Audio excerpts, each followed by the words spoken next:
A young scientist from Port Elizabeth may still be in school, but she's already winning international awards.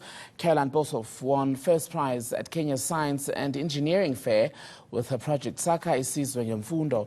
To tell us more, she joins us live now from the Windy City. Hi there, Caroline. Good morning. Thank you for your time.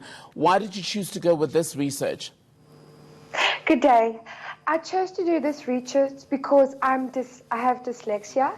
It means I struggle to read and write. And because I struggled with my schoolwork, I decided to assist children with disabilities and also children that come from disadvantaged communities, because I saw I have the need for school educational resources. And that's why I designed a teacher's manual, a CD games for the children, and a workbook for the children so that they don't struggle like I did. And then I also designed games, recyclable games, to show you don't need money to actually assist children, because you don't need that funding, especially if you live in a disadvantaged community. The teachers don't have the resources to buy these games. So that's why I decided to go with my project called Sakha Isizwe Ngemfundo. It means build the nation through early education. And you are focusing on visual perception skills in particular. For those of us who aren't familiar with that concept, just make sense of it for us. So visual perception is one of the most important skills children should know. Understand how to work with it. Especially a teacher will tell you it's the most important skill.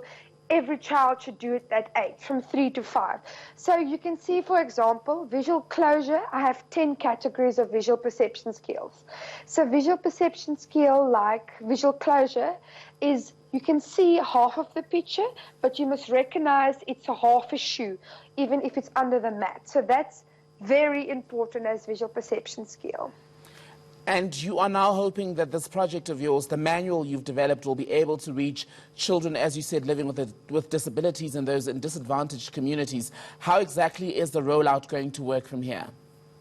So we're basically starting to upgrade the teacher's manual. We started to upgrade the workbook because I didn't want to give children materials that I know it won't work for them. Because what helps if I give them the manual and it doesn't work? So we were through testing, and specialists in the field assisted me so that I can make sure it works for them.